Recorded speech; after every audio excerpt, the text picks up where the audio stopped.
అప్పుడు నువ్వు నీలో నాలో సమృద్ధి జీవం మనం ఆశీర్వదించేవారిగా ఉంటాం. దేవుడు నిన్ను నన్ను అలా ఉంచాలని ఆశపడతాం. రండి ఒక మాట చూద్దాం. కీర్తన గ్రంథం 40వ అధ్యాయం 6-7 చూద్దారా?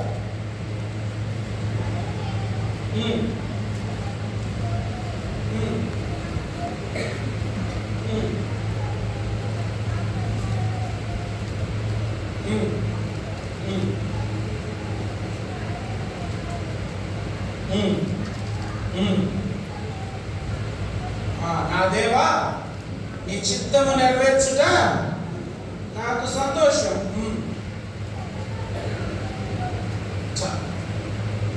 దేవా, నీ చిత్తము చేయడం నాకు ఇంగ్లీష్ లో అంటాడు, I delight in doing the will of God. సంతోషం అన్న మాటకి డిలైట్ అన్న మాటకి తేడా ఉంది.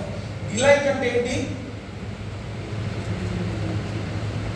డిలైట్ అంటే చాలా సంతోషం, డిలైట్ఫుల్ అర్థం. డిలైట్ అన్న మాటకి ఇంకా స్ట్రాంగర్ మీనింగ్ ఉంది. అంటే అది చేయాలని నేను ఆశపడుతూ ఉంటాను. I will be keep on trying to do your will. It will delight me. Delight me అంటే మరొక మాటలో మాటికి ఇప్పుడు మీకు అర్థమయ్యే భాషలో చెప్పాలంటే బిర్యానీ ఉంటుంది, ఒకసారి తినాలనుకుంటారా? అవకాశం ఉన్నప్పుడల్లా, అవునా కాదా? అవకాశం ఉన్నప్పుడు లేదా ఎక్కువ సార్లు అది చేయాలి అని మనం ఆశపడాలి. దట్ ఈస్ వాట్ డిలైట్ అంటే. ఆ భక్తుడు చెప్తా ఉన్నాడు, I delight in doing the will of God. నీ చిత్తం నెరవేర్చడం అది నాకు సంతోషాన్ని ఇస్తా ఉంది. అసలు యేసుక్రీస్తు ప్రభు వారి జీవిత చరిత్రని వన్ లైన్ లో చెప్పండి అంటే ఏం చెప్తారు? One line autobiography of Jesus Christ బైబిల్లో ఉంది. ఎగ్జాక్ట్లీ John 6:38 చదువుతారా? One line autobiography of Jesus Christ.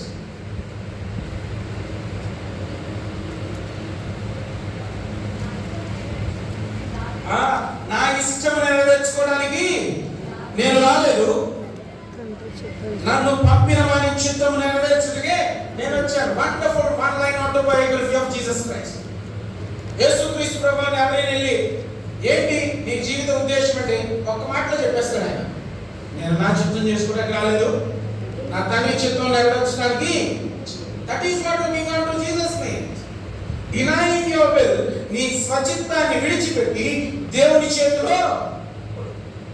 యేసుక్రీస్తు ప్రభువారి జీవితంలో కూడా మనం ఆ సందర్భం చూస్తాం. శక్యమైతే ఈ గిన్నె నా యొద్ద నుంచి తొలగించు, అయినను నా ఇష్టము కాదు నీ ఇష్టమే. He is trying to deny his self-will and he is ready for his father to win over.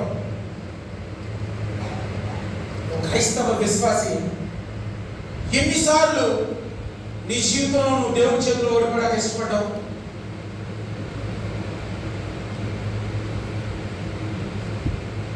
ఇష్టపడ్డావు అసలు? దేవుని కంటే దాంట్లో ఓడిపోవడం తక్కువ అని నేను చెప్పట్లేదు, కానీ నీ కోసం సమస్తాన్ని తయారు చేసిన ఏర్పరిచిన దేవుని చేతిలో ఓడిపోతే నీకు లాభమా నష్టమా?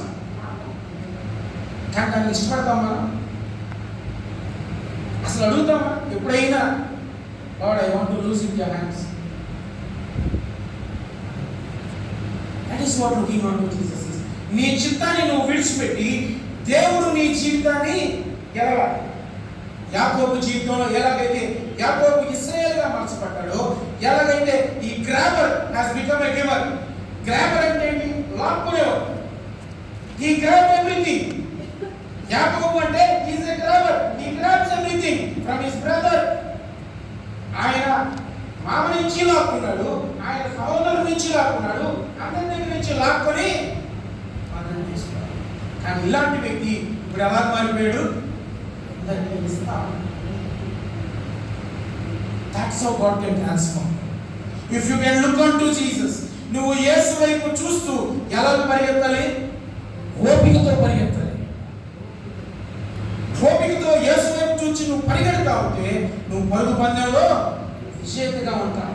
మొట్టమొదటిగా డినై యువర్ సెల్ఫ్ విల్. రెండవదిగా మనం ఆలోచన చేస్తే డై టు సెల్ఫ్ అంటే సొంత బలానికి చనిపోవాలి. సొంత బలానికి చనిపోవడం అంటే క్లాసికల్ ఎగ్జాంపుల్ ఎవరయ్యా అంటే పేతురు గురించి మాట్లాడుతున్నాం. పేతురు తనకు బలం ఉన్నంత వరకు ఏం చేశాడు? రాత్రంతా శ్రమ పడ్డాడా? మనందరికీ తెలిసిన స్టోరీ. వాళ్ళు చేస్తా ఉన్నాడు ఏమొచ్చిందా? కానీ ఎప్పుడైతే తన సొంత బలాన్ని పక్కన పెట్టి దేవుడు చెప్పంగానే ఏం చేశాడు? అయ్యా, నాకు అనుభవం ఉంది, నేను చాలలోని, ఎక్కడెక్కడ నీటి పాపం, ఎక్కడెక్కడ చేపలు వస్తాయి అన్నీ నాకు తెలుసు, కానీ అయినా నువ్వు చెప్పావు కాబట్టి నేను వేస్తాను అని తన బలాన్ని, తన యుక్తిని, తన శక్తిని నమ్ముకోలేదు, కానీ ఆయన మాట మాత్రం చెప్పాడు అని ఏం చేశాడు? వలేశాడు. ఎంత వచ్చింది? విస్తారమైన.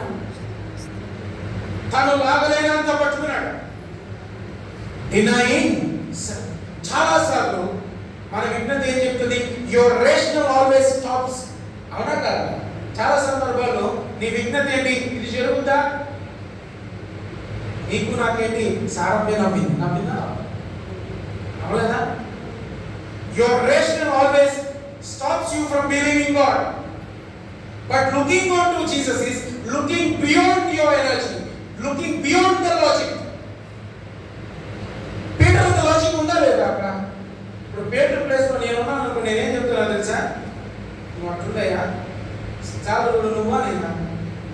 అప్పుడు సమాధానం ఏం చెప్పాలైనా? నువ్వే. పుట్టినప్పటి నుంచి ఈ పని చేసింది ఎవరు? నేనే. నీటి వాటం ఎటుంటుందో, చేపలు ఎట్టుంటుందో ఎవరికి తెలుసు? మరి ఇప్పుడు ఎవరి మాట నగ్గాలి? నా మాట నగ్గాలి. మన పాత్రలు ఎలా ఉంటుందో తెలుసా? నాకన్నీ తెలుసు. చాలా సందర్భాల్లో మనము విశ్వాస యాత్రలో వాక్యం ఒకటి చెప్పింది, మనం ఏం చేస్తాం? వాక్యం ఇది చేయొద్దు అంటూ ఉంటుంది, కానీ నువ్వేం చేస్తావు? అలా చేస్తే ఇది ఎలా జరుగుతుందన్నా? దానికి ఏం చెప్తా తెలుసా? మనం ఉండే లోకంలో ఏం ఎట్టవుతుంది అన్నా అంటారా? వాక్యమేమో నువ్వు అది చేయొద్దు, నువ్వు స్థిరుడై దేవుని పట్టుకో, దేవుడి వైపు చూసుకో, దేవుడి వైపు మీద ఆడుకో, నీ కార్యాలను ఆయన సఫలపరుస్తాడు అని వాక్యం చెప్తాను. నీ అంతరం కూడా చెప్పుద్దే చెప్తా. నువ్వు విశ్వసించి ప్రభు రక్తంలో కడగబడ్డాక నీ అంతరంలో ఏం చెప్పుద్ది? దేవుడి వైపు. కానీ నువ్వేం చేస్తావు? పిచ్చాడా? ఈ లోకంలో అలా ఉంటే అవుద్దా? ఎలా ఉంటే అవుద్దా? అలా ఉంటే అవ్వదు, జరగదు. నీ సొంత యుక్తి, నీ సొంత బలము, ఈ లోక పద్ధతి, ఈ లోక ఆచారాలు నయలేము. దేశవాళ్ళందరూ మంచోళ్ళ. లోక ఆచారాలు మనకు అడ్డం వస్తున్నాయా?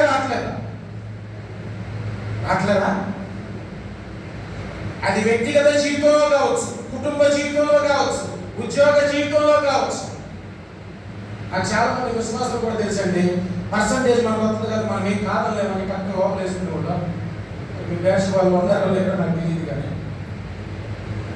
లేదా అన్న మనం కాదంటే నువ్వు 30% ఎంత చదువుతారు మన వల్ల కాదు, అదేదో కానుక తీసుకుంటే దానికి ఏం పేరు చెప్తారో తెలుసా? దేవుడు అర్థం చేసుకుంటాడన్న నా పరిస్థితి. నేను కావాలని మళ్ళ కింద చేయబెట్టలేదన్నా. ఇలాంటివి చాలా ఉంటాయి మన జీవితంలో. నేను అర్థం అవడానికి ఒక ఎగ్జాంపుల్ చెప్పాను. దేవుడు ఇది వద్దు, ఇది చేయొద్దు అని ఖచ్చితంగా చెప్తాడు. జెన్సీస్ కోసం చెప్తున్నాను. లుకింగ్ ఆన్ టు జీసస్ అంటే మన పార్ట్నర్స్ ని మనం ఎదుర్కోవడమా, దేవుడు ఇవ్వడమా?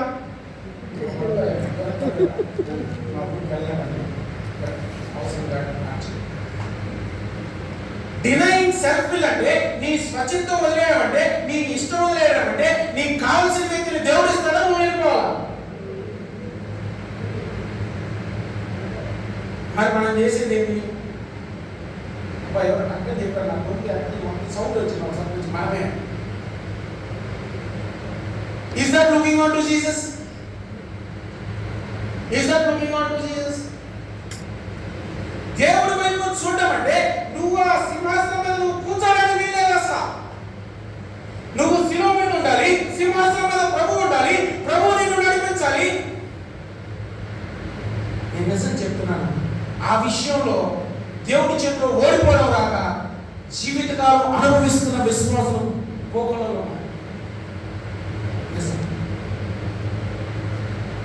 Had you lost at the hands of God at that moment of time? Not my will, Lord, but thy will. నా చిత్తం కాదు ప్రభా, నీ చిత్తమే. You are the king of my life. तू मेरा बादशाह है. ఒక్క మాట నువ్వు దేవుడికి గారు చెప్పగలిగితే will God not set your life? అది ఎందుకో చెప్పాలనిపించి ఈ మాట గురించి నేను మాట్లాడాను. నలిగిపోతున్నప్పుడు నువ్వు పరిస్థితులు బట్టి God is strictly speaking to you. If you can submit to me, I will design your life. Look unto me.